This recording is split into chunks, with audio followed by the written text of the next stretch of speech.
সাজানো গোছানো বাসর রাত। রাত 11টা। আল্লাহ, এই ফ্যানটাও কি আজকেই আস্তে ঘোরার পণ করেছে নাকি নাকি আমারই বেশি গরম লাগতেছে? উফ, গলাটা শুকিয়ে কাঠ হয়ে গেল। পানি পানি কই? মারিয়া বসেছে, খাটে বসে আছে। ভারী লেহেঙ্গার ঘোমটার ভেতর থেকে মিষ্টি গলেই পড়ল। পানি তো টেবিলের উপরেই রাখা আছে মিস্টার জুনিয়র। নাকি নার্ভাসনেসে চোখের পাওয়ারও কমে গেছে? না না, মানে দেখছিলাম। হ্যাঁ, এই তো পেয়েছি। রাহাত ঢকঢক করে প্রায় পুরো জগটাই শেষ করে ফেলল। তার পরনে সোনালি রঙের শেরওয়ানি, কিন্তু মুখটা দেখলে মনে হচ্ছে তাকে জল্লাদের সামনে দাঁড় করিয়ে দেওয়া হয়েছে। এদিকে কি দেখছো? আমার দিকে তাকাও। নাকি বউয়ের চেহারা দেখার নিয়মটাও ভুলে গেছো? না না, ভুলবো কেন? দেখছি তো, মানে ঘুমটার জন্য ঠিক দেখা যাচ্ছে না। ও তাই বলো, তাহলে ঘোমটাটা তুলে দাও। নাকি সেটার জন্য আমার পারমিশন লাগবে? ভার্সিটিতে তো কিছু করার আগে 100 বার জিজ্ঞেস করতে, আপু আসতে পারি, আপু একটু কথা বলতে পারি। মারিয়ার এই খোঁচায় রাহাতের বুকের ভেতরটা ধরাস করে উঠল। ভার্সিটির সেই দিনগুলোর কথা মনে পড়তেই তার হাত পা অবশ হয়ে আসতে চাইল। কাপা কাপা হাতে মারিয়ার ঘোমটাটা তুলতে গিয়েও থেমে গিয়ে বলল, না মানে আপনি, মানে তুমি তুমি তোলো। আমার হাত ঘামছে তো, তোমার সাজ নষ্ট হয়ে যেতে পারে। ঠিক আছে, নিজের ঘোমটা নিজে তুললাম। অ্যাক্টিং তো ভালোই পারো রাহাত, কিন্তু আমি তোমার সিনিয়র। তোমার হার্টবিট এখান থেকেও আমি শুনতে পাচ্ছি। এত ভয় পাওয়ার কি আছে? আমি কি তোমাকে খেয়ে ফেলবো? মারিয়া ঘোমটা সরাতেই ঘরের আবছা আলোয় তার মুখটা ভেসে উঠল। হালকা সাজি তাকে অপ্সরার মতো লাগছে, কিন্তু রাহাতের কাছে মনে হলো এক সুন্দরী বাঘিনী তার শিকারের জন্য তাকিয়ে হাসছে। না মানে ভয় পাবো কেন? আসলে সারাদিন অনেক ধকল গেছে তো, তাই একটু টায়ার্ড লাগছে। মাথাটাও কেমন জানি ধরেছে। যেই আমি এই করছি বললাম, আয়না মারিয়া আপু খাটের উপর থেকে নেমে ধীর পায়ে দিকে দিকে এগিয়ে এসে বলল, মাথা ধরেছে তাই বুঝি? দাঁড়াও, আমি টিপে দিচ্ছি। আমার হাতের ম্যাসেজ কিন্তু খুব বিখ্যাত, জানো তো? ভার্সিটিতে কত ছেলেকে ম্যাসেজ দিয়েছি, মানে র্যাঙ্কিং এর সময় আর কি। মারিয়া রাহাতের পেছনে এসে দাঁড়াতেই রাহাত প্রায় লাফ দিয়ে সোফার অন্য কোণায় চলে গেল। না না না, লাগবে না, এমনিতেই ঠিক হয়ে যাবে। তুমি তুমি খাটে গিয়ে বসো, আমি একটু ফ্রেশ হয়ে আসি। ও আচ্ছা, তাহলে তো ভালোই। যাও ফ্রেশ হয়ে এসো, আমি তোমার জন্য অপেক্ষা করছি। সারা রাত আবার ওয়াশরুমে গিয়ে ঘুমিয়ে পড়ো না। আজ কিন্তু আমাদের বাসর রাত। সারা রাত বাসর রাত শব্দ দুটো মারিয়া এমনভাবে জোর দিল যে রাহাতের কাছে মনে হলো ফাঁসির আসামিকে তার শেষ ইচ্ছে জিজ্ঞেস করা হচ্ছে। প্রায় 20 মিনিট পর রাহাত বাথরুম থেকে বের হলো। তার ভেজা চুল, পরনে একটা সাদা টি শার্ট আর ট্রাউজার। তাকে দেখে মারিয়ার বুকের ভেতরটা মোচড় দিয়ে উঠল, কিন্তু সে তার মুখের দুষ্টু ভাবটা ধরে রাখলো। বাহ, আমার বরটাকে তো একেবারে চাঁদের মতো লাগছে। এসো আমার কাছে এসে বসো। না মানে আমি ভাবছিলাম কি, বিয়ের প্রথম রাতে তো আমাদের একটু গল্প করা উচিত, তাই না? একে অপরকে জানা বোঝা। জানা বোঝা? 4 বছর ধরে তো ভার্সিটিতে আমাকে দেখলে 10 হাত দূর দিয়ে পালাতে। তখন তো জানার আগ্রহ দেখিনি, আজ হঠাৎ এত আগ্রহ? মারিয়া এবার খাটে বসে পা দোলাতে দোলাতে বলল, আচ্ছা ঠিক আছে, বলো কি জানতে চাও আমার সম্পর্কে? ওই যে তোমার তোমার প্রিয় রং কি, প্রিয় খাবার, অবসরে কি করতে ভালোবাসো? আমার প্রিয় রং লাল, প্রিয় খাবার ঝাল ঝাল কিছু, আর অবসরে আমি জুনিয়রদের র‍্যাক দিতে ভালোবাসি। রাহাতের মুখটা শুকিয়ে আমসি হয়ে গেল। সে বুঝতে পারছিল এই বাঘিনীর হাত থেকে আজ তার নিস্তার নেই। অনেক তো প্রশ্ন করলে, এবার আমার পালা। এসো কাছে এসে বসো, আমি তোমাকে কিছু প্রশ্ন করব। রাত অনিচ্ছা সত্ত্বেও খাটের একেবারে কোণায় গিয়ে বসে বলে, বলো। মারিয়া এক ঝটকায় রাহাতের হাত ধরে তাকে নিজের কাছে টেনে নেয়। এই তো লক্ষ্মী ছেলে, এখন বলো তো, তুমি আমাকে ভালোবাসো? মারিয়ার স্পর্শে রাহাতের শরীরে যেন 400 ভোল্টের শক লাগে। সে তোতলাতে শুরু করলো। বাসি তো, অনেক অনেক বেশি ভালোবাসি। মারিয়া এবার রাহাতের গলার কাছে মুখ নিয়ে ফিসফিস করে বলে, কতটা ভালোবাসো প্রমাণ দিতে পারবে? প্রমাণ? কি প্রমাণ? এই যে তুমি একটু আগে আমাকে আপনি করে বলেছিলে, আমি না তোমার বউ, নাকি এখনো সিনিয়র আপুই রয়ে গেছি? না, তুমি তো আমার বউ, কিন্তু ওই যে অভ্যাস তো, তাই। অভ্যাস বদলাতে হবে মিস্টার রাহাত চৌধুরী, আজ রাত থেকেই বদলাতে হবে। এই বলে মারিয়া রাহাতের আরো কাছে চলে এলো। তাদের মধ্যে দূরত্ব এখন মাত্র কয়েক ইঞ্চি। রাহাত ভয়ে চোখ বন্ধ করে ফেলল। আমার না হঠাৎ করে পেট ব্যথা শুরু হয়েছে, মনে হচ্ছে গ্যাস হয়েছে। উফ মা গো। ও মাই গড রাহাত, তুমি সিরিয়াসলি গ্যাস? বাসর রাতে কারো গ্যাস হয়? তুমি তো একটা কমেডি পিস। মারিয়ার হাসিতে রাত লজ্জা পেল। সে বুঝতে পারল তার অজুহাতটা খুবই দুর্বল ছিল। মারিয়া হাসি থামি রাতের চুলে হাত বুলিয়ে বলে, আচ্ছা ঠিক আছে, গ্যাস হয়েছে তো কি হয়েছে, আমি ওষুধ দিচ্ছি। ওষুধ? তোমার কাছে ওষুধ আছে? আছে তো, আমার কাছে সব রোগের ওষুধ আছে।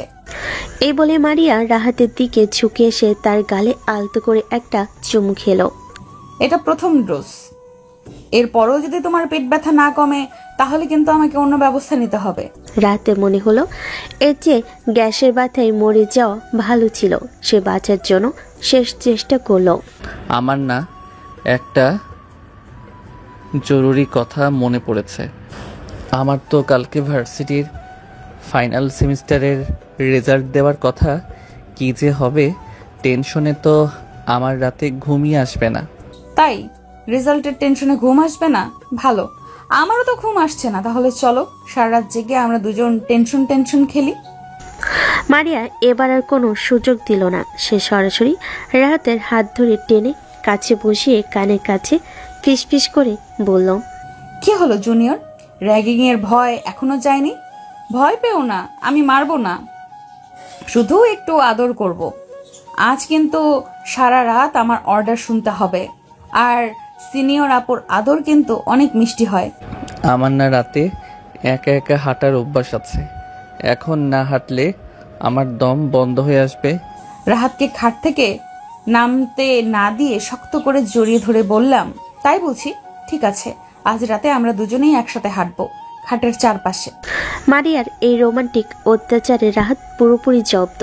সে বুঝতে পারল আজ রাতে এই সিনিয়র আপুর হাত থেকে তার বাঁচার কোনো উপায় নেই। মারিয়া এবার আর কোনো অজুহাত শোনার সুযোগ দিল না। সে ঘরের আলোটা নিভিয়ে দিল। খেলাটা মাত্র শুরু হলো মাই জুনিয়র বর। রাহাত চৌধুরী কুমিল্লা শহরের এক সম্ভ্রান্ত মুসলিম পরিবারের ছেলে। লম্বায় 5 ফুট 10, ফর্সা গায়ের রং, চোখে মুখে একটা শান্ত আর ভদ্রতার ছাপ। সে শহরের নামকরা এক প্রাইভেট ভার্সিটি থেকে সদ্য পড়াশোনা শেষ করেছে। আর মারিয়া আহমেদ একই ভার্সিটির রাহাতের চেয়ে 2 বছরের সিনিয়র। অসম্ভব সুন্দরী, আত্মবিশ্বাসী আর চটপটে এক মেয়ে। ভার্সিটিতে তার দাপটে জুনিয়ররা তো বটেই, অনেক সিনিয়র ছেলেও ভয়ে কাঁপত। সেই মারিয়া আজ রাহাতের বউ। পারিবারিক সম্মতিতে হওয়া এই বিয়েটা রাহাতের কাছে এখনো স্বপ্নের মতো নাকি দুঃস্বপ্নের, তা ঠিক বুঝে উঠতে পারছিল না। কিছুক্ষণ পর ঘরের আবছা অন্ধকারে শুধু জানালা দিয়ে আসা রাস্তার সোডিয়াম লাইটের আলো। রাহাত চোখ বন্ধ করে মটকা মেরে পড়ে আছে, যেন গভীর ঘুমে তলিয়ে গেছে।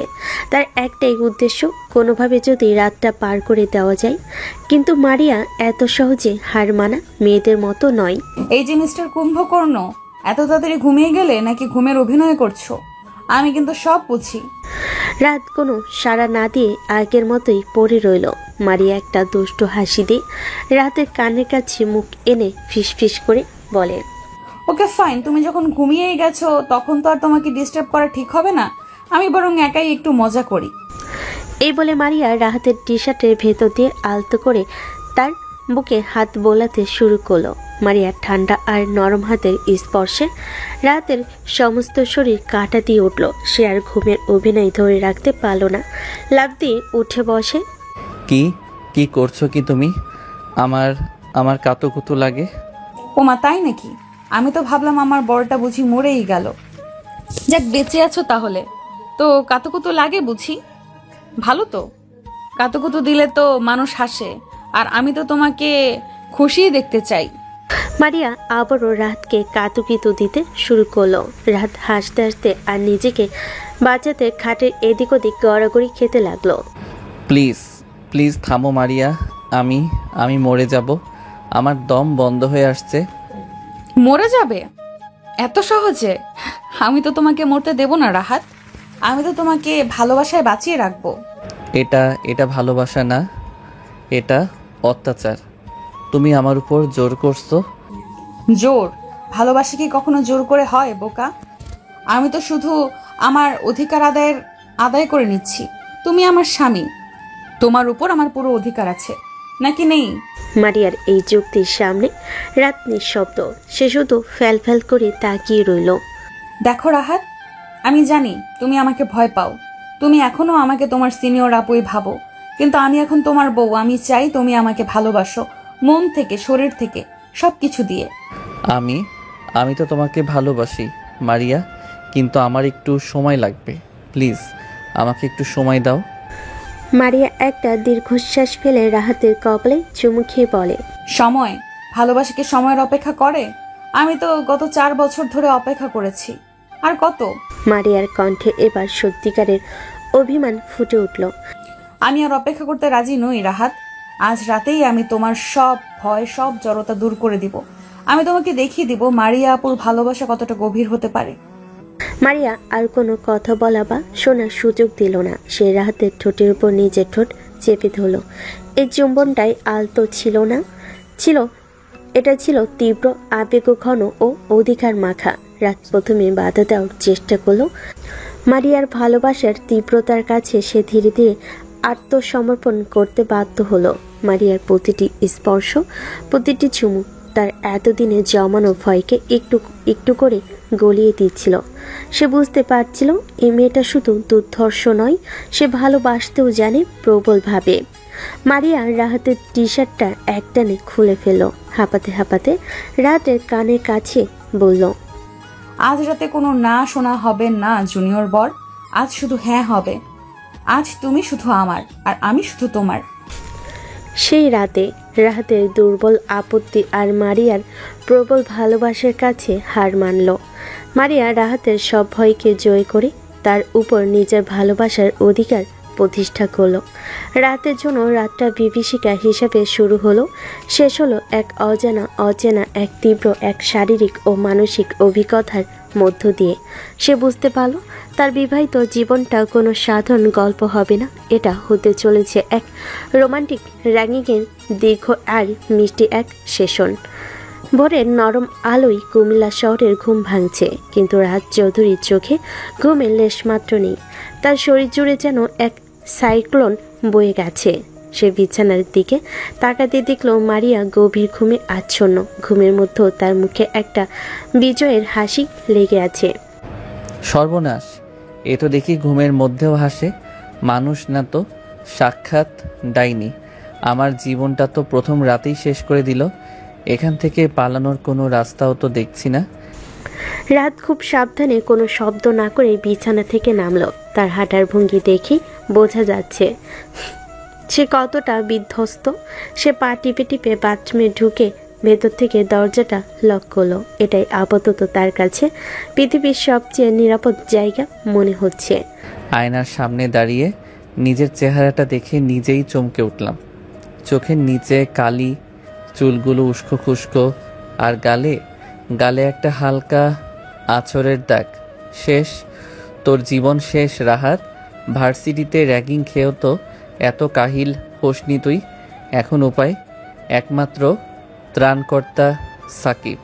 সে পকেট থেকে কাঁপা কাঁপা হাতে ফোনটা বের করে তার সব থেকে কাছে বন্ধু সাকিবের নম্বরে ডায়াল করলো। কয়েকবার রিং হওয়ার পর ওপাশ থেকে ঘুম জড়ানো কণ্ঠে সাকিবের আওয়াজ ভেসে এলো। শালা এত সকালে ফোন দিছিস কেন? জানিস না আজ শুক্রবার, একটু শান্তিতে ঘুমাবো। দোস্ত, সর্বনাশ হয়ে গেছে, আমাকে বাঁচা দোস্ত। রাহাত, তুই কি হয়েছে? ভাবি ঠিক আছে তো? আন্টি আঙ্কেল কোনো সমস্যা? সবাই ঠিক আছে, শুধু আমি ঠিক নাই। আমি মরে যাচ্ছি সাকিব, আমি বিয়ে করিনি। আমি একটা আজীবনের জন্য টর্চার সেলে ভর্তি হয়েছি। Torture sell? কি বলছিস এসব?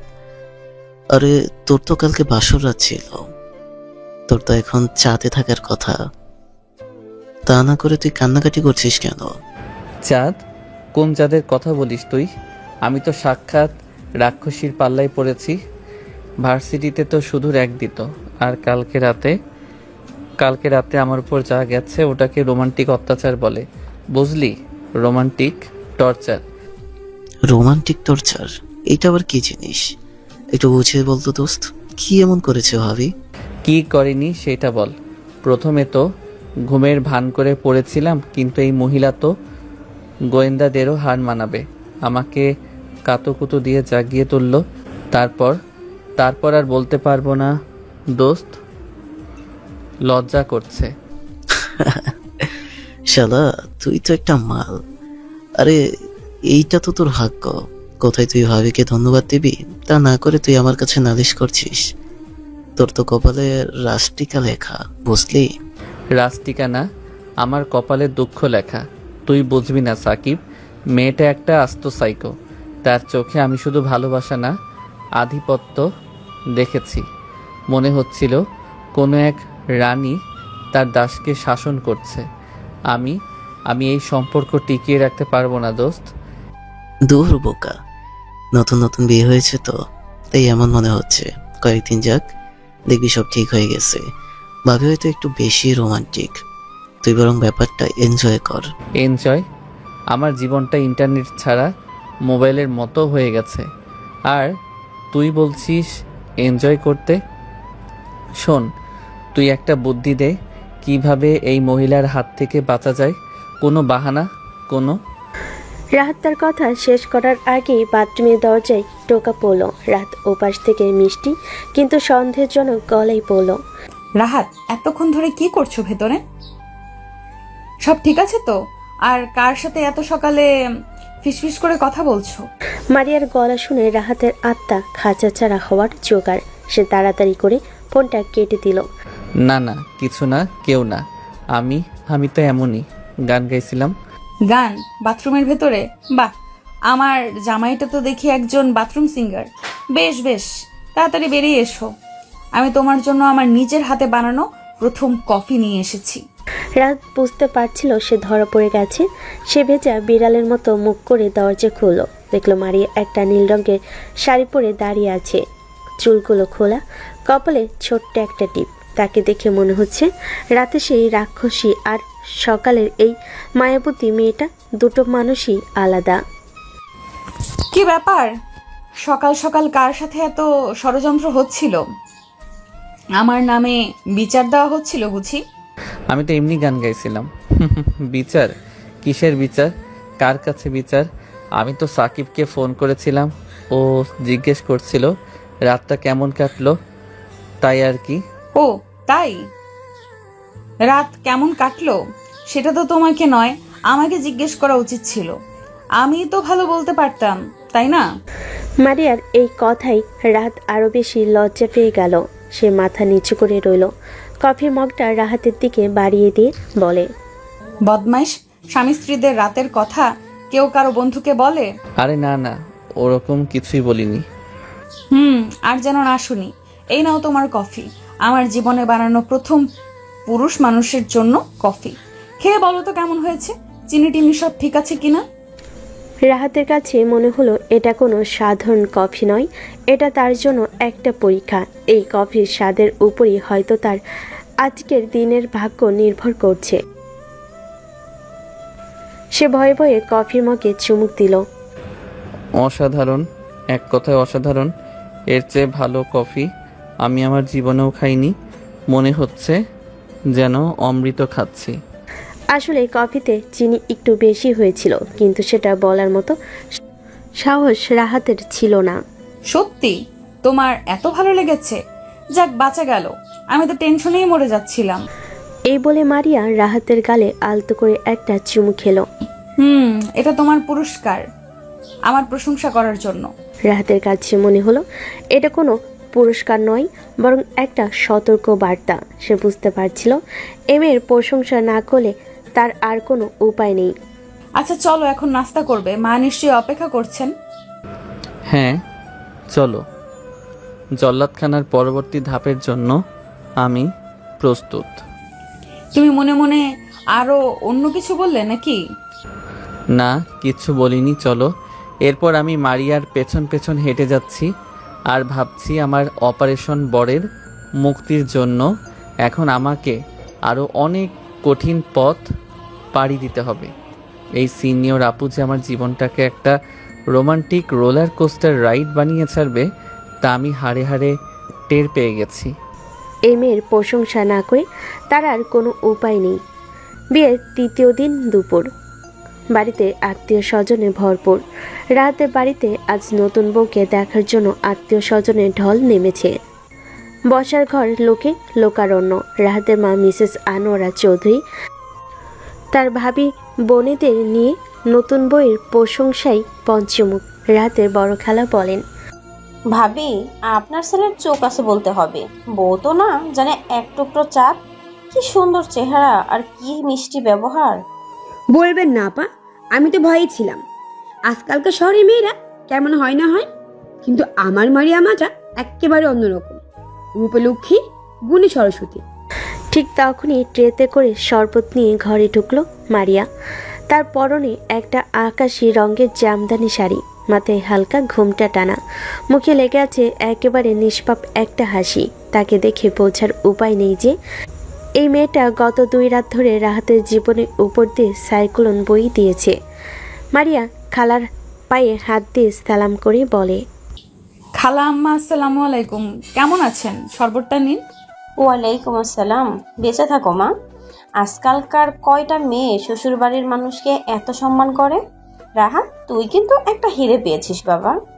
সোফার এক কোণে জড়সড় হয়ে বসে থাকা রাহাত জোর করে একটু হাসলো। তার কাছে মনে হচ্ছে সে কোনো পারিবারিক অনুষ্ঠানে নয়, বরং একটা নাটকের মঞ্চে বসে আছে, যেখানে কেন্দ্রীয় চরিত্রে অভিনয় করছে তার স্ত্রী, আর সে হলো একজন অসহায় পার্শ্ব চরিত্র। মারিয়া রাহাতের পাশে এসে বসে, সবার সামনে আলতো করে তার হাতটা ধরে বলে, আপনাদের জামাইটা তো একটু লাজুক স্বভাবের, কথাই বলতে চায় না। আপনারা সবাই দোয়া করবেন আমরা যেন সারা জীবন এইভাবেই একসাথে থাকতে পারি। মারিয়ার এই লোক দেখানো ভালোবাসায় রাহাতের ভেতরটা চলে যাচ্ছিল, কিন্তু মুখে হাসি ধরে রাখা ছাড়া তার আর কোনো উপায় ছিল না। অবশ্যই দোয়া করবো মা, তোমরা সুখে থাকলেই তো আমরা খুশি। রাহাত, যা তো বাবা, তোর বন্ধুদের একটু দেখে আয়। সাকিব, রনি, ওরা তো সেই কখন থেকে ছাদে বসে আছে। রাত যেন হাঁপ ছেড়ে বাঁচল। সে মারিয়ার নাগপাশ থেকে মুক্তি পেয়ে দ্রুত ছাদের দিকে পা বাড়ালো। ছাদে তখন রাহাতের বন্ধুদের আড্ডা জমে উঠেছে। সাকিব, রনি আর ফয়সাল তিনজনই রাহাতের জন্য অপেক্ষা করছিল। রাতকে দেখে সাকিব দৌড়ে এলো। কিরে দোস্ত, বেঁচে আছিস? আমরা তো ভাবলাম ভাবি তোকে একেবারে কিলে খেয়ে ফেলেছে। তোর মুখটা এমন শুকনা কেন রে? ভাবি কি খেতে টেতেও দেয় না নাকি? খাওয়ার কথা আর বলিস না। এই মহিলা আমাকে যা খাওয়াচ্ছে তা হজম করার জন্য আমার কয়েক জনম লেগে যাবে। তোরা তো শুধু বাইরেরটা দেখেছিস, একেবারে আদর্শ বাঙালি বউ, তাই না? কিন্তু রাতের অন্ধকারে এই লক্ষ্মী বউটাই একটা রক্তচোষা ড্রাকুলা হয়ে যায়। কি বলিস? ভাবিকে দেখে তো মনে হয় না, একেবারে মাটির মানুষ। ওইটাই তো তার মুখোশ। এই মহিলা একটা আস্ত অভিনেত্রী, অস্কার পাওয়ার মতো অভিনয় করে, আর আমি হলাম তার নিরীহ শিকার। তোরা একটা ব্যবস্থা কর দোস্ত, না হলে আমি সত্যি সত্যি একদিন হার্ট অ্যাটাক করে মরে যাব। পরিস্থিতি বেশ জটিল। আমি যা ভেবেছিলাম তার চেয়ে অনেক বেশি। তোর উপর তো দেখি মানসিক এবং শারীরিক উভয় প্রকার অত্যাচার চলছে। এখন উপায়? রাতের তো দেখি বিয়ে করে মরতে চাই অবস্থা। উপায় একটা বের করতে হবে। নাইরা শক্তের ভক্ত বুঝলি? তুই যত নরম হবি ভাবি তোর ঘাড়ে চেপে বসবে। তোকে এখন শক্ত হতে হবে রাহাত, ম্যানলি হতে হবে। ম্যানলি কিভাবে? ভার্সিটিতে 4 বছরে তো পারলাম না, আর এখন 2 দিনে কি করব? আমরা আছি না? আজ থেকে শুরু হবে অপারেশন জামাইগিরি। আমরা তোকে কিছু ট্রিপস দেব, তুই শুধু অক্ষরে অক্ষরে সেগুলো পালন করবি। টিপস নাম্বার 1, ভাবিকে পাত্তা দিবি না। সে যখন কথা বলবে তুই অন্যদিকে তাকিয়ে থাকবি অথবা পেপার পড়ার ভান করবি, ভাববে তুই খুব ব্যস্ত একজন মানুষ। টিপস নাম্বার 2, ভাবিকে কোনো কাজে সাহায্য করবি না, ভাব দেখাবি। এসব মেয়েদের কাজ, পুরুষ মানুষ এসব করে না। এবং ফাইনাল টিপস নাম্বার 3, কর্তৃত্ব দেখা। মাঝে মাঝে একটু ধমকের সুরে কথা বলবি, যেমন চাটা এখনো হলো না, আমার শার্টটা কই, এই টাইপের। দেখবি ভাবি একেবারে লাইনে চলে এসেছে। ধমক? মারিয়া আপুকে? তোরা কি চাস আমি কালকের সূর্যটা আর না দেখি? ও তো আমাকে কাঁচা চিবিয়ে খেয়ে ফেলবে। আরে কিচ্ছু হবে না, তুই শুধু চেষ্টা করে দেখ। প্রথম একটু সমস্যা হবে, কিন্তু পরে দেখবি ভাবি তোর কন্ট্রোলে। এখন বল, তুই কি সারা জীবন তোর বইয়ের জুনিয়র হয়েই থাকতে চাস, নাকি একজন স্বামী হতে চাস? বন্ধুদের সব ভুলভাল পরামর্শ রাহাতের দুর্বল মনে কিছুটা হলেও প্রভাব ফেল।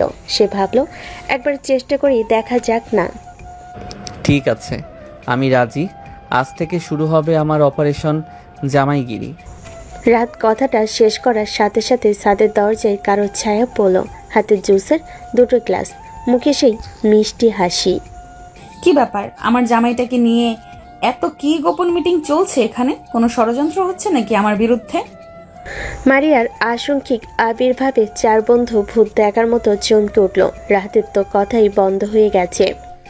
আরে না না ভাবি, ষড়যন্ত্র কেন হবে? আমরা তো রাহাতকে বলেছিলাম আপনার মতো এমন লক্ষ্যে একটা বউ পেয়ে ও কতটা ভাগ্যবান, তাই না রাহাত? হ্যাঁ হ্যাঁ, একদম একদম তাই। মারিয়া রাহাতের দিকে জুসের গ্লাসটা এগিয়ে দিয়ে বলে, ও তাই বুঝি। আমি তো আবার ভাবলাম তোমরা হয়তো আমার নামে কোনো বিচার টিচার করছিলে।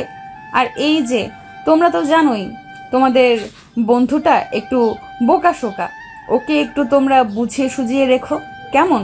নাও সবাই 1 গ্লাস করে জুস খাও। অবশ্যই ভাবি, আপনি কোনো চিন্তা করবেন না। আচ্ছা তোমরা আড্ডা দাও, আমি নিচে যাই। আর রাহাত, তোমার সাথে তো আমার রাতে কথা আছে, অনেক জরুরি কথা। জরুরি কথা শব্দটা মারিয়া এমনভাবে বলল যে রাহাতের অপারেশন জামাইগিরির সব পরিকল্পনা এক মুহূর্তেই বাষ্প হয়ে উড়ে গেল। সে বুঝতে পারছিল এই মিশনে সফল হওয়াটা মাউন্ট এভারেস্ট জয় করার চেয়েও কঠিন। মারিয়া চলে যেতেই সাকিব রাহাতের কাঁধে হাত রেখে জুসের গ্লাসে চুমুক দিতে দিতে বলল, দেখলি ভাবি কিন্তু তোকে এখনই ডমিনেট করা শুরু করে দিয়েছে। আজ রাতেই তোর প্রথম পরীক্ষা দোস্ত, ফেল করলে কিন্তু সারা জীবনের জন্য ফেল। রাত তার বন্ধুদের দিকে অসহায়ভাবে তাকিয়ে রইল। তার মনে হচ্ছে সে কোনো বিয়ে বাড়িতে নয়, বরং একটা যুদ্ধক্ষেত্রে বসে রয়েছে, যেখানে তার প্রতিপক্ষ তারই ভার্সিটি সিনিয়র আপু, তার মায়াবী কিন্তু ভয়ঙ্কর বউ মারিয়া। দাওয়াতের পরের দিন সকালে মিষ্টি রোদে ঘরটা ভরে গেছে। মারিয়া গুনগুন করে গান গাইতে গাইতে রাহাতের জন্য কফি বানাচ্ছে, কিন্তু রাহাতের মনে আজ কোনো রোমান্টিকতার লেশ মাত্র নেই। তার মাথায় ঘুরছে শুধু একটাই মিশন, অপারেশন জামাইগিরি। রাত আয়নার সামনে দাঁড়িয়ে নিজের শার্টের কলার ঠিক করতে করতে সাকিবদের দেওয়া টিপসগুলো মনে মনে ঝালিয়ে নিচ্ছে। টিপস নাম্বার 1, পাত্তা না দেওয়া। টিপস নাম্বার 2, কর্তৃত্ব দেখানো। ঠিক আছে রাহাত, তুই পারবি। আজ থেকে তুই আর জুনিয়র নস, তুই এই বাড়ির কর্তা। Yes, you can do it. ঠিক তখনই ট্রেতে করে কফি আর বিস্কিট নিয়ে মারিয়া ঘরে ঢুকলো, মুখে মিষ্টি হাসি। এই নাও তোমার জন্য গরম গরম কফি। কাল তো দাওয়াতে অনেক ধকল গেছে, এটা খেলে দেখবে সব ক্লান্তি দূর হয়ে যাবে। রাত মারিয়ার দিকে একবার তাকালো, কিন্তু কোনো কথা না বলে জানালার দিকে এগিয়ে গিয়ে দাঁড়ালো, যেন বাইরের কাকের ডাক শোনাটা তার কাছে কফি খাওয়ার চেয়েও অনেক বেশি গুরুত্বপূর্ণ। কি হলো, কফিটা ঠান্ডা হয়ে যাচ্ছে তো, খাবে না? পরে খাবো, এখন ইচ্ছে করছে না। অপারেশন জামাইগিরির প্রথম ধাপ সফলভাবে প্রয়োগ করতে পেরে রাতের বুকের ভেতরটা গর্বে ফুলে উঠল। সে মনে মনে সাকিবকে একটা ধন্যবাদ দিল। মারিয়া কয়েক মুহূর্ত চুপ থেকে রাতের ভাবগতিক বোঝার চেষ্টা করে। ও আচ্ছা, তোমার যখন ইচ্ছা হবে তখন খেও। মারিয়া কোনো রাগ না দেখিয়ে শান্তভাবে কফির মগটা টেবিল ওপর রেখে আলমারি থেকে কাপড় বের করতে লাগলো। রাতের কাছে ব্যাপারটা একটু অদ্ভুত লাগলো। সে ভেবেছিল মারিয়া হয়তো রেগে যাবে, চিৎকার করবে, জোর করবে, কিন্তু কিছুই হলো না। আজকে তো ফ্রি আছো, চলো না কোথাও থেকে ঘুরে আসি। কুমিল্লার শালবন বিহার তো তোমার খুব পছন্দের জায়গা, তাই না? চলো ওখান থেকেই ঘুরে আসি। না, আজ আমার মুড নেই। তাছাড়া আমার কিছু জরুরি কাজ আছে। জরুরি কাজ? তোমার আবার কিসের জরুরি কাজ? আছে কিছু পার্সোনাল কাজ। তোমাকে সব বলতে হবে নাকি? রাতের এই উত্তরে মারিয়ার মুখের হাসিটা মিলিয়ে গেল। সে আলমারির দরজাটা শব্দ করে বন্ধ করে রাহাতের দিকে ঘুরে দাঁড়ালো। তার চোখে মুখে একটা শীতল ভাব। বাহ, আমার জামাইটা তো দেখছি হঠাৎ করে খুব ব্যস্ত আর গুরুত্বপূর্ণ একজন মানুষ হয়ে গেছে। ভালো ভালো, উন্নতি হচ্ছে। মারিয়ার এই খোঁজে রাতের বুকটা কেঁপে উঠল। সে তার ভাব ধরে রাখলো। ঠিক আছে, তোমার যখন কাজ আছে তখন তো আর জোর করা যায় না। তুমি তোমার কাজ করো, আমি বরং মায়ের সাথে একটু গল্প করে আসি। মারিয়া ঘর থেকে বেরিয়ে যেতে রাত বিজয়ের হাসি হাসল। ইয়েস, সাকিব সত্যি কথাই বলেছে। নারীরা শক্তের ভক্ত। কাজ হচ্ছে অপারেশন জামাইগিরি জিন্দাবাদ। দুপুরবেলা রাত বেশ ফুরফুরে মেজাজে শেষ দিতে দিতে ডাইনিং টেবিলে এসে বসল। সকালের সফলতায় সে বেশ আত্মবিশ্বাসী। সে নিশ্চিত আজকের দুপুরের মেনুতে তার পছন্দের মাংস ভুনা অবশ্যই থাকবে।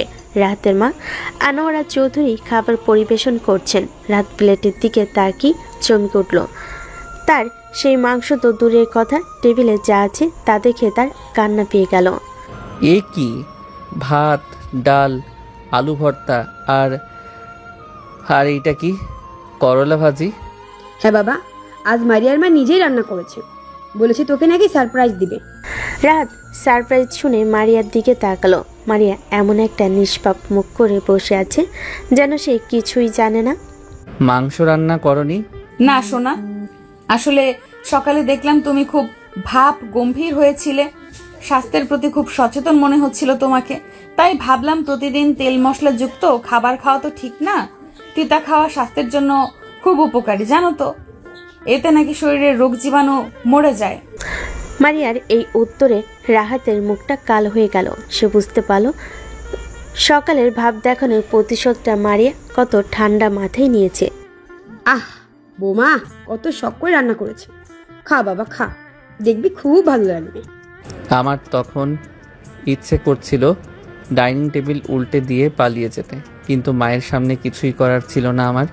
আমি প্রায় কান্না করতে করতে করলা ভাজি দিয়ে ভাত মাখতে শুরু করলাম। মারিয়া আমার প্লেটে আরও একটু করলা ভাজি তুলে দিয়ে বলল, কি হলো, খাচ্ছ না কেন? ভালো হয়নি বুঝি? আরেকটু লাগবে? না না, খুব খুব টেস্টি হয়েছে। আমি তো তিতা খেতেই বেশি ভালোবাসি। অপারেশন জামাইগিরির প্রথম চালটা যে এভাবে বেফল হয়ে আমার নিজের দিকেই ফিরে আসবে তা আমি কল্পনাও করতে পারিনি। সে বুঝতে পারল এই সিনিয়র আপুর সাথে বুদ্ধির খেলায় জেতা প্রায় অসম্ভব। দুপুরের আধো পেটা খেয়ে রাত মন খারাপ করে ঘরে বসেছিল। তার সব ভাব দেখানো, সব ম্যানলি হওয়ার চেষ্টা উধাও। সে এখন শুধু ভাবছে কিভাবে এই পরিস্থিতি থেকে মুক্তি পাওয়া যায়। ঠিক তখনই মারিয়া ঘরে ঢুকলো, তার হাতে দুটো সিনেমার টিকিট। কি হলো, এখনো মুখ গোমরা করে বসে আছো? করলা ভাজিটা কি খুব বেশি তিতা ছিল? না, ঠিক আছে। আচ্ছা মন খারাপ করো না, আমি তোমার জন্য আর একটা সারপ্রাইজ নিয়ে এসেছি। দেখো, পরান সিনেমার দুটো টিকিট। চলো সিনেমা দেখে আসি, তোমার মন ভালো হয়ে যাবে। আমি টিনেমা দেখি না, আমার এসব ভালো লাগে না। মারিয়া টিকিট দুটো টেবিলের উপর রেখে রাহাতের পাশে বসে বলে, তাই? কিন্তু ভার্সিটিতে তো দেখতাম নতুন কোনো সিনেমা এলেই তুমি আর সাকিব দৌড়ে হলে চলে যেতে, তখন তো ভালো লাগতো। আর এখন আমার সাথে যেতে ভালো লাগছে না? আগে লাগতো, এখন লাগে না। মানুষ তো বদলে যায়। ঠিক, মানুষ তো বদলে যাই, আমি তো বদলে গেছি, আমিও তো বদলে গেছি। আগের মারিয়া হলে এতক্ষণে তোমার কান ধরে টেনে হিচড়ে নিয়ে যেতাম। এখনো কিন্তু আমি সেটা করতে পারি জুনিয়র, ভুলে যেও না। মারিয়ার এই হুমকি সুরে রাতের ভেতরটা কেঁপে উঠল। যাবে কিনা ভালো করে ভেবে বলো, কারণ তুমি যদি না যাও তাহলে এই দুটো টিকিট নষ্ট হবে, আর আমি লোকসান একদম পছন্দ করি না। টিকিটের টাকাটা কিন্তু আমি তোমার বেতন থেকেই কেটে নেব। বেতন? কিসের বেতন? কেন, জামাই হিসেবে আমার দেখাশোনা করার জন্য আমি তোমাকে মাসিক একটা বেতন দেব না? সেই বেতন থেকেই কাটবো? নাকি তুমি চাও আমি আমার শাশুড়ি আম্মার কাছে গিয়ে নালিশ করি যে তার ছেলে তার নতুন বউকে একটু সময় দিচ্ছে না? রাত বুঝতে পারল সে আটকা পড়েছে। একদিকে কানের নিচে র্যাগিংয়ের ভয়, অন্যদিকে মায়ের বকুনির ভয়। চলো, কখন যেতে হবে? এই তো লক্ষ্মী ছেলে, যাও তাড়াতাড়ি রেডি হয়ে নাও। আমি তোমার জন্য তোমার প্রিয় নীল শার্টটা ইস্ত্রি করে রেখেছি। রাহাত অসহায়ভাবে উঠে দাঁড়ালো। সে বুঝতে পারছিল তার অপারেশন জামিগিরি শুধু ব্যর্থই হচ্ছে না, বরং মারিয়া তাকে দিয়ে তার নিজের ইচ্ছে মতো সব কিছু করিয়ে নিচ্ছে। এই সিনিয়র আপু একাই একটা আস্ত ডাইনি। কুমিল্লার ইস্টার সিনেপ্লেক্স সন্ধ্যা। রাত অনিচ্ছা সত্ত্বেও মারিয়ার সাথে সিনেমা হলে এসেছে। তার পরনে সেই নীল শার্ট, কিন্তু মুখটা অমাবস্যার চাঁদের মতো অন্ধকার। মারিয়া বেশ হাসি খুশি। তার হাতে পপকর্নের বিশাল একটা বক্স আর দুটো কোকের বোতল। রাতের হাতে পপকর্নের বক্সটা ধরিয়ে দিয়ে বলে, এখনো এমন গোমরা থেরিয়াম হয়ে বসে আছো কেন? একটু হাসো, লোকে দেখলে ভাববে আমি তোমাকে কিডন্যাপ করে নিয়ে এসেছি। কিডন্যাপের চেয়ে কম কিছু তো করনি। কি বললে? শুনতে পেলাম না। না, কিছু না, বলছিলাম সিনেমার সাউন্ডটা খুব ভালো। সিনেমা শুরু হয়েছে। পর্দায় চলছে আবেগঘন এক প্রেমের দৃশ্য। হলে প্রায় সব কাপলই হাত ধরাধরি করে বসে আছে। মারিয়া রাহাতের দিকে তাকালো। পাই, তোমার কি কোনো রোমান্টিক ফিলিংস নেই? দেখো সবাই কেমন হাত ধরে বসে আছে, আর তুমি? আমি সিনেমা দেখতে এসেছি, রোম্যান্স করতে নয়। মনোযোগ দিয়ে সিনেমা দেখো। ও আচ্ছা, খুব মনোযোগ তাই না? ঠিক আছে। মারিয়া কিছু না বলে চুপচাপ সিনেমা দেখতে লাগলো। আমি ভাবলাম যাক, বাঁচা গেল, কিন্তু আমার ধারণা ভুল ছিল। কয়েক মুহূর্ত পরেই আমি টের পেলাম মারিয়া আমার হাতটা নিজের হাতের মধ্যে নিয়ে নিয়েছে। শুধু তাই নয়, সে আমার আঙুলের সাথে নিজের আঙুল জড়িয়ে ধরেছে। আমি হাত ছাড়ানোর চেষ্টা করে বললাম, কি করছো? ছাড়ো, কেউ দেখে ফেলবে। কিন্তু আমি তার কথা শোনার পাত্রী না। আরো শক্ত করে হাত ধরে রাহাতের কানের কাছে মুখ নিয়ে এসে বললাম, দেখুক, আমি তো আমার বরের হাতই ধরেছি, অন্য কারণ নয়। নাকি তোমার লজ্জা লাগছে? ও আমার লাজুক বরটা।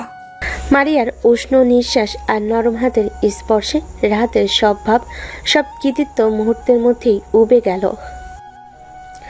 তার ভেতরটা কেমন জানি করতে লাগলো। সিনেমার পর্দায় যখন নায়ক নায়িকা একে অপরকে কিস করছে, ঠিক তখনই মারিয়া রাহাতের কাঁধে মাথা রাখলো। আচ্ছা রাহাত, আমাদের গল্পটাও তো একটা সিনেমার মতো, তাই না? শুধু আর কোনো জার্নার সিনেমা সেটা বলবে? অ্যাকশন, থ্রিলার নাকি হরর? আমার কাছে তো হররই মনে হচ্ছে। মারিয়া রাহাতের কাঁধে আলতো করে চিমটি কেটে বলে, তাই? আর আমার কাছে তো মনে হচ্ছে এটা একটা পিওর রোমান্টিক কমেডি শো, যেখানে হিরোটা একটু বোকা আর হিরোইনটা অনেক বেশি স্মার্ট আর সিনিয়র। তাদের এই খুনসুটির মধ্যে সিনেমার বিরতি হলো। সিনেমা হলের বাইরে এসে রাহাত একটু স্বস্তির নিঃশ্বাস পেল। চলো এবার বাড়ি যাই, অনেক রাত হয়েছে। এত তারা কিসের? ওই দেখো ফুচকা, আমার না খুব ফুচকা খেতে ইচ্ছে করছে, চলো না প্লিজ। আমার ফুচকা টুচকা ভালো লাগে না, অস্বাস্থ্যকর খাবার। সকালে তো বললে করলা খুব টেস্টি, আর এখন ফুচকা অস্বাস্থ্যকর? এত স্বাস্থ্য সচেতন হলে তো চলবে না জনাব, জীবনে একটু মশলাও দরকার। চলো বলছি। মারিয়া রাহাতকে প্রায় টেনে হিসড়ে ফুচকার স্টলের সামনে নিয়ে গেল। মামা 2 প্লেট ফুচকা দিন, আর আমার বরের প্লেটের ঝালটা একটু বেশি করে দিবেন। ওর মাথায় যেই ভাব জমেছে সেটা ঝালের ধাক্কায় বেরিয়ে যাবে। মারিয়া, তুমি কিন্তু বেশি বাড়াবাড়ি করছো। মারিয়া এক চোখ টিপে বলে, বেশি করছি? কোথায় বেশি করলাম? আমি তো শুধু আমার বরের যত্ন নিচ্ছি।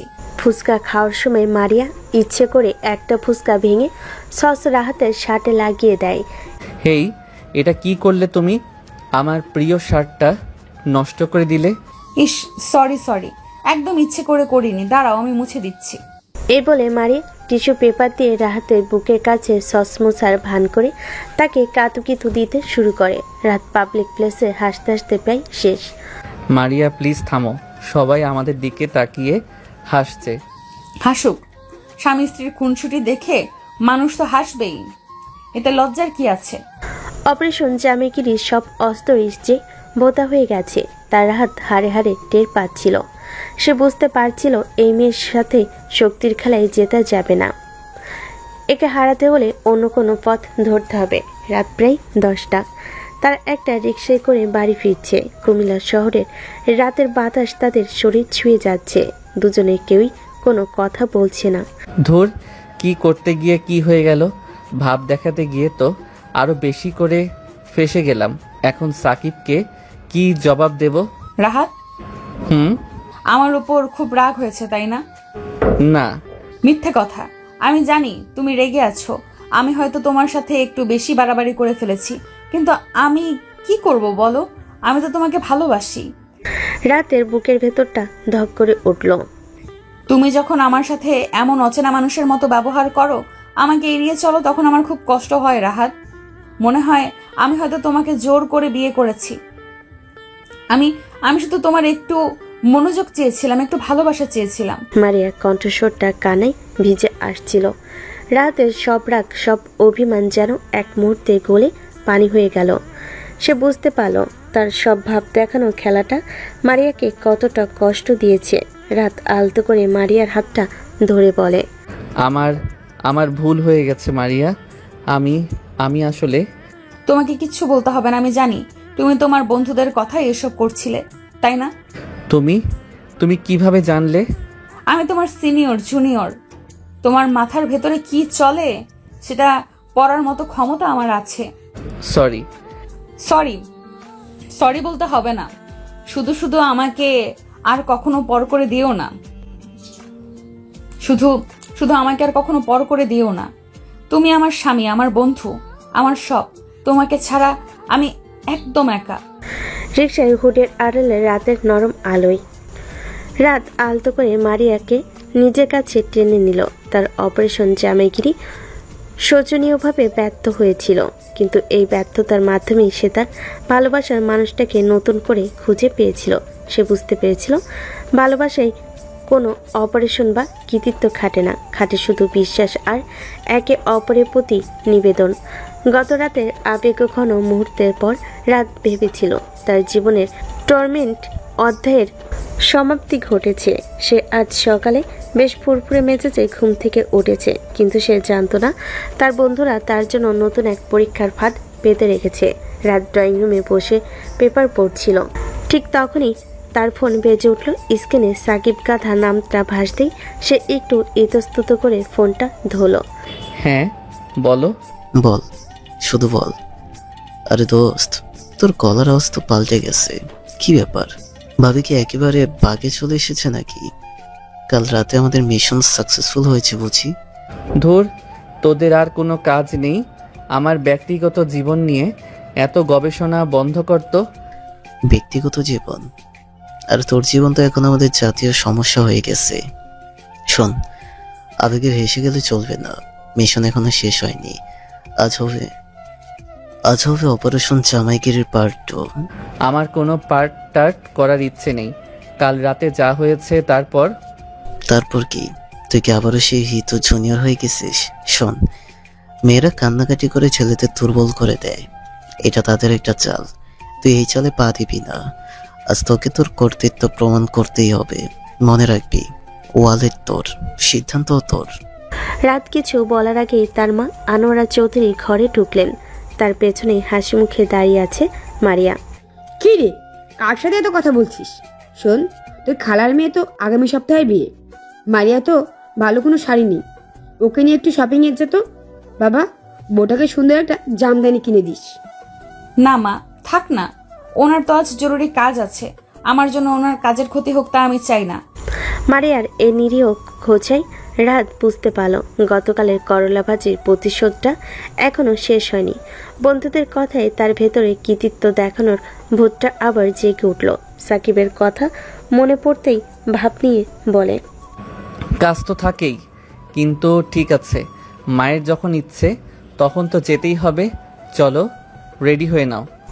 রাত এমন একটা ভাব দেখালো যেন সে মারিয়ার ওপর বিশাল একটা দয়া করছে।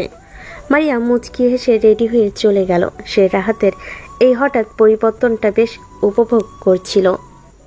কিছুক্ষণের মধ্যেই কুমিল্লার সবচেয়ে বড় শপিং মল সাত্তার খান কমপ্লেক্সে আজ বেশ ভিড়। মারিয়া রাহাতকে নিয়ে একটা নামকরা শাড়ির দোকানে ঢুকেছে। রাত দোকানের এক কোণায় মুখ গোমরা করে দাঁড়িয়ে আছে, যেন তাকে জোর করে এখানে আনা হয়েছে। মারিয়া একটা লাল টুকটুকে জামদানি শাড়ি নিজের গায়ে ধরে বলে, এই দেখো তো, এই শাড়িতে আমাকে কেমন লাগছে? সুন্দর না? হুম। শুধু ভালো করে দেখে বলো, রংটা কি খুব বেশি কড়া হয়ে যাচ্ছে নাকি ঠিক আছে? জানি না, তোমার যা ভালো লাগে নাও। রাতের এই উদাসীনতায় দোকানের সেলসম্যানও কিছুটা অবাক হলো। ভাইজান, ভাবির গায়ে কিন্তু খুব মানিয়েছে, একেবারে পরীর মতো লাগছে। আপনাকে মতামত দিতে বলা হয়েছে, আপনি আপনার কাজ করুন। রাতের এই রুক্ষ ব্যবহারে মারিয়ার মুখটা এক মুহূর্তের জন্য কালো হয়ে গেল। সে পর মুহূর্তে নিজেকে সামলে নিল। আচ্ছা ঠিক আছে, এটা যখন তোমার পছন্দ হয়নি, আমি অন্য একটা দেখছি। আমার বরের পছন্দই তো আসল, তাই না? এরপর শুরু হলো মারিয়ার আসল খেলা। সে একটা দুটো নয়, প্রায় 20-25টা শাড়ি বের করালো। এক একটা শাড়ি সে গায়ে ধরে আর রাতকে জিজ্ঞেস করে, আর প্রতিবারই রাত কোনো আগ্রহ না দেখায় শুধু না, না জানি না বলে উত্তর দেয়। দোকানে সেলসম্যান আর অন্য কাস্টমাররাও আর চোখে এই অদ্ভুত কাপলের কাণ্ড দেখছিল। প্রায় 1 ঘন্টা কেটে গেছে। রাত দাঁড়িয়ে থাকতে থাকতে ক্লান্ত এবং বিরক্ত। কি হলো তোমার? একটা শাড়ি কিনতে কি সারাদিন লাগিয়ে দেবে নাকি? যেটা নেওয়ার তাড়াতাড়ি নাও তো, আমার অন্য কাজ আছে। কি করব বলো, আমার তো কোনো পছন্দই নেই। তুমি যদি একটু সাহায্য করতে তাহলে তো এতক্ষণ লাগতো না। তুমি তো আমার সব পছন্দ অপছন্দের মালিক, তাই না? মেয়েদের মতো শাড়ির রং বাছাবাছি করা আমার কাজ না। তোমার যা পছন্দ হয় নাও, আর না হলে চলো। রাতের এই কথায় মারিয়ার ধৈর্যের বাঁধ ভেঙে গেল। সে বুঝতে পারল রাত ইচ্ছে করে তাকে সবার সামনে অপমান করার চেষ্টা করছে। হাতে থাকা একটা দামি গোলাপি কাতান শাড়ি রাহাতের দিকে বাড়িয়ে দিয়ে বলে, ঠিক আছে, আমার এটাই পছন্দ হয়েছে, এটার বিল দিয়ে দাও। আমার এটা পছন্দ হয়নি। কেন, কি সমস্যা এই শাড়িতে? রংটা সুন্দর না? কোনো সমস্যা নেই, কিন্তু আমার পছন্দ হয়নি, ব্যাস। আমি যা বলবো সেটাই ফাইনাল। রাত ভেবেছিল তার এই কৃতিত্ব দেখে মারিয়া হয়তো চুপ হয়ে যাবে, কিন্তু হলো তার ঠিক উল্টোটা। মারিয়া হঠাৎ করে দোকানের সবার দৃষ্টি আকর্ষণ করে জোরে করে কান্নাজড়িত গলায় বলে, এই দেখুন, আপনারা সবাই দেখুন, আমার জামাইটা দেখুন। আমি এত শখ করে ওর সাথে শপিংয়ে এলাম, আর ও আমাকে একটা শাড়িও কিনে দিতে চাইছে না। মারিয়ার এই আশঙ্কিক চিৎকারে দোকানের সব কাস্টমার, সেলসম্যান, এমনকি ম্যানেজার পর্যন্ত তাদের দিকে ঘুরে তাকালো। মারিয়া, কি করছো এসব? পাগল হয়ে গেছো তুমি? আস্তে কথা বলো। কেন আস্তে কথা বলবো? সবাই জানুক, সবাই দেখুক তুমি আমার উপর কিরকম অত্যাচার করো। আমি কি খুব বেশি কিছু চেয়েছি বলুন? শুধু একটা শাড়িই তো চেয়েছিলাম। আমার বাবা মা যদি জানতো তাদের মেয়েকে এমন একটা কৃপণ লোকের সাথে বিয়ে দিয়েছে। কৃপণ শব্দটা শুনে আশেপাশের মহিলারা রাহাতের দিকে এমনভাবে তাকাতে লাগলো যেন সে কোনো ভিন গ্রহের প্রাণী। একজন আন্টি তো বলেই বসলেন, ছি ছি বাবা, নতুন বউটাকে একটা শাড়ি কিনে দিতেও তোমার এত কষ্ট হচ্ছে? কিসের পুরুষ মানুষ তুমি? রাত লজ্জায় অপমানের আগে মাটির সাথে মিশে যাচ্ছিল। সে বুঝতে পারছিল এই পাবলিক কমেডির হাত থেকে বাঁচাই একটা উপায়। সে দাঁতে দাঁত চেপে পকেট থেকে ক্রেডিট কার্ড বের করে দিয়ে বলে, আচ্ছা আচ্ছা থামো, লাগবে না নাটক করতে, দিন বিলটা দিন। কোনটার বিল দিব, এই গোলাপিটা নাকি ওই লালটা? আমার তো দুটোই পছন্দ হয়েছে। রাহাত আর কোনো কথা বলার মতোই অবস্থায় ছিল না। সে ম্যানেজারের দিকে তাকিয়ে শুধু বলল, দুটোই প্যাক করে দিন। অপারেশন জামেগিরি দ্বিতীয় ধাপও সে শুধু ফ্লপ হয়নি, বরং তার ক্রেডিট কার্ডের ওপর দিয়ে একটা সাইক্লোন বয়ে গেছে।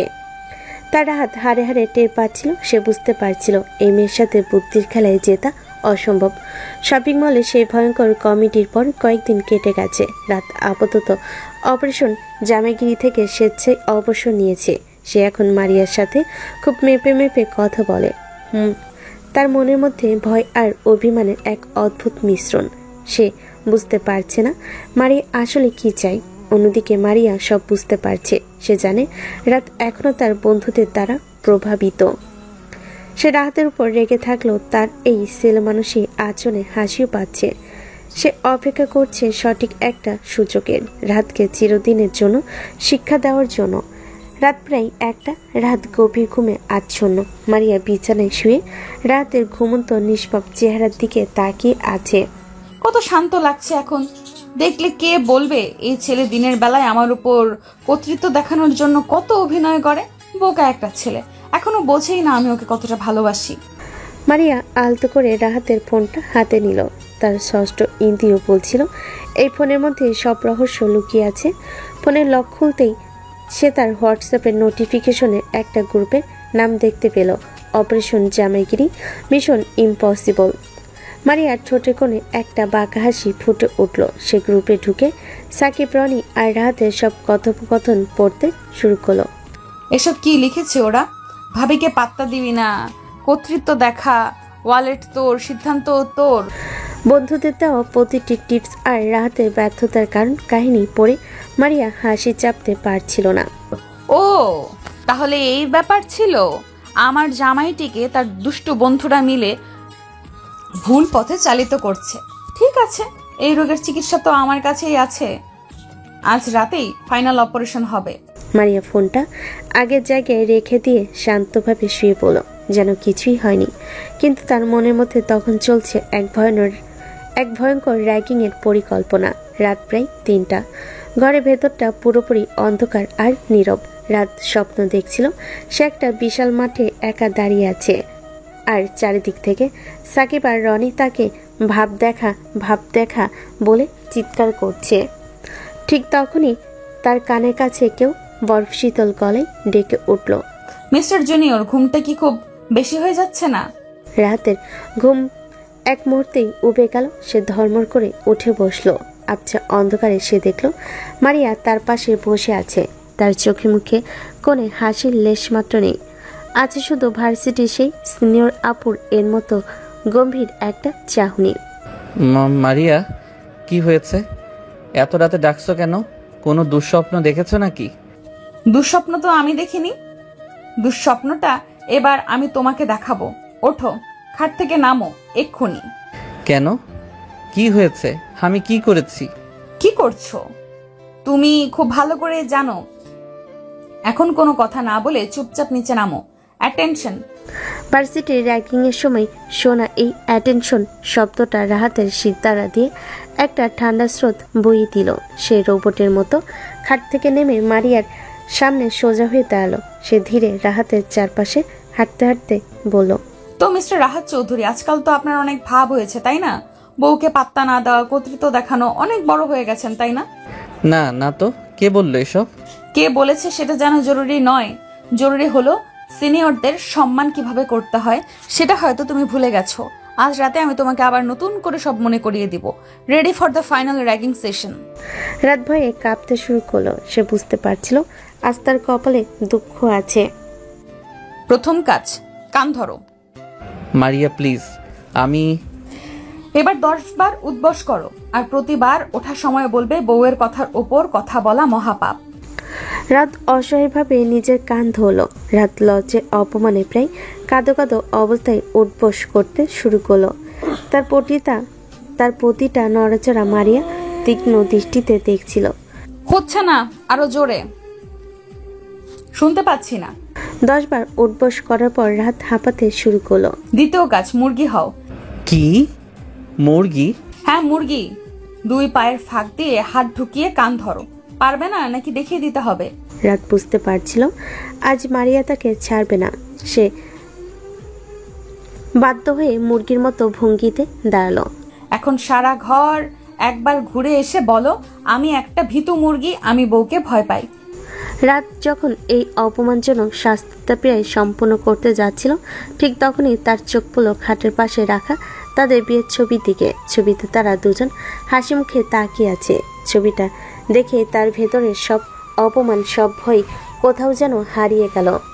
তার বদলে জন্ম নিল এক তীব্র অভিমান। হঠাৎ করে সোজা হয়ে দাঁড়িয়ে পড়ল। আমি পারবো না, আর কিচ্ছুটি পারবো না। রাহাতের এই আশঙ্কিক বিদ্রোহে মারিয়া কিছুটা অবাক হলো। কি বললে তুমি? পারবে না? না, পারবো না। অনেক হয়েছে তোমার অত্যাচার। আমি তোমার স্বামী, কোনো খেলার পুতুল নই। তুমি আমাকে ভালোবাসো নাকি শুধু শাসন করতে চাও, সেটাই তো আমি বুঝতে পারছি না। রাহাতের এই কথায় মারিয়ার কঠিন মুখের আড়ালটা যেন ভেঙে পড়ল।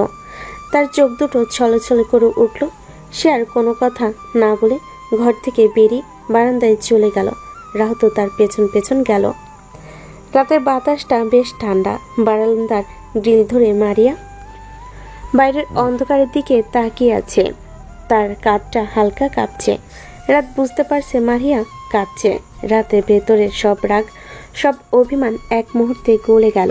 সে ধীরে ধীরে মারিয়ার পাশে এসে দাঁড়ালো। মারিয়া, কেন করলে এমন রাহাত? কিসের অভাব ছিল আমাদের ভালোবাসায়? আমি তো শুধু তোমাকেই চেয়েছিলাম, তোমার একটু সময়, একটু মনোযোগ। আর তুমি কিনা তোমার বন্ধুদের কথা শুনে আমাকেই শত্রু ভাবতে শুরু করলে। আমি বুঝতে পারিনি মারিয়া, আমি আসলে খুব বোকা। আমি ভেবেছিলাম হয়তো আমি তোমার যোগ্য নই। তুমি ভার্সিটির টপার, দেখতে সুন্দর, স্মার্ট, আর আমি তো একটা সাধারণ ছেলে। আমার মনে হয়েছিল তোমার উপর একটু কর্তৃত্ব না দেখালে তুমি হয়তো আমাকে সম্মান করবে না। রাহাতের এই সকল স্বীকারোক্তিতে মারিয়া তার দিকে ঘুরে তাকালো। তার চোখে দুটো কান্নার লাল। যোগ্যতা? ভালোবাসায় আবার যোগ্যতা লাগে নাকি? তুমি যদি জানতে রাহাত, তুমি যদি জানতে এই মারিয়া আপু হওয়ার জন্য আমাকে কতটা লড়াই করতে হয়েছে। তার চোখ দুটো কান্নায় লাল। রাহাত অবাক হয়ে মারিয়ার দিকে তাকিয়ে রইল। ভার্সিটিতে যখন প্রথম এসেছিলাম আমিও তোমার মতোই একটা সাধারণ লাজুক মেয়ে ছিলাম, কিন্তু মেয়েদের লাজুক হওয়াটা যে কত বড় অভিশাপ সেটা আমি সেদিনই বুঝেছিলাম। সিনিয়র ভাইদের আজে বাজে কমেন্ট, কুদৃষ্টি সবকিছু আমাকে অতিষ্ঠ করে তুলেছিল। আমি পড়াশোনা ছেড়ে দিয়ে বাড়ি ফিরে চলে যেতে চেয়েছিলাম। মারিয়ার অতীতে এই কষ্টের কথা রাহাত প্রথমবার শুনল। কিন্তু আমি হার মানিনি। আমি নিজেকে বদলে ফেলার সিদ্ধান্ত নিলাম। আমি পড়াশোনায় আরো বেশি মনোযোগ দিলাম, ডেবেটিং ক্লাবে যোগ দিলাম, কালচারাল প্রোগ্রামে অংশ নিলাম। আমি সবার সামনে নিজেকে এমনভাবে তুলে ধরলাম যেন আমাকে আর কেউ দুর্বল মেয়ে ভাবতে সাহস না পায়। আমি নিজের চারপাশে একটা কঠিন খোলস তৈরি করে নিয়েছিলাম রাহাত। সেই খোলসটাই হলো তোমাদের মারিয়া আপু। মারিয়ার প্রতিটি কথাই রাহাতের বুকের ভেতর নাড়িয়ে দিচ্ছিল। সবাই আমার বাইরের রূপটাই দেখেছে, আমার দাপট দেখেছে, কিন্তু কেউ আমার ভেতরের একাকিত্বটা দেখেনি, শুধু একজন ছাড়া। কে? তুমি। যেদিন তুমি প্রথম বর্ষে নবীনবরণ অনুষ্ঠানে একটা কবিতা আবৃত্তি করেছিলে কৃষ্ণকলি, সেদিনে আমি প্রথমবার তোমার চোখে আমার জন্য ভয় নয়, মুগ্ধতা দেখেছিলাম। সেদিনে আমার মনে হয়েছিল এই ছেলেটা হয়তো আমার এই কঠিন খোলসটা ভেঙে আমার ভেতরের আসল মানুষটাকে ভালোবাসতে পারবে। মারিয়ার এই কথায় রাহাতের চোখ দুটো জলে ভরে উঠল। আমি 4 বছর অপেক্ষা করেছি রাহাত, শুধু একটা বার তুমি আমার কাছে আসবে সেই আশায়। আমি ইচ্ছে করে তোমাকে আমার সামনে দিয়ে বারবার হাঁটাতাম, ইচ্ছে করে তোমাকে দিয়ে আমার অ্যাসাইনমেন্ট লিখাতাম, ইচ্ছে করে তোমাকে র্যাক দিতাম, শুধু তোমাকে একটু সান্নিধ্য পাওয়ার জন্য। আর তুমি আমাকেই ভুল বুঝলে। মারিয়ার এই আবেগ ঘন স্বীকারোক্তি রাহাতের সব ভুল ভেঙে দিল। সে বুঝতে পারল মারিয়ার অধিপত্য আর শাসন এগুলো আসলে তার ভালোবাসারই একটা ভিন্ন রূপ, যে ভালোবাসায় সে এতদিন ধরে লুকিয়ে রেখেছিল। আমি তোমাকে চিনতে পারিনি মারিয়া। আমি তোমার বাইরের রূপটা দেখেই ভয় পেয়েছি। তোমার ভেতরের কষ্টটা কোনোদিনও বোঝার চেষ্টা করিনি। আমাকে তুমি ক্ষমা করে দাও প্লিজ। ক্ষমা তো আমি তখনই করে দিয়েছি যখন আমি তোমাকে ভালোবেসেছি। আমি শুধু চেয়েছিলাম তুমি আমাকে আমার মতো করে ভালোবাসো, কোনো বন্ধুর পরামর্শে নয়, নিজের মন থেকে।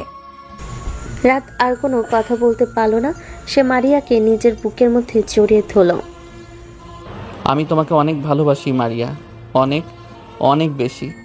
আমিও তোমাকে ভালোবাসি আমার বোকা জুনিয়র।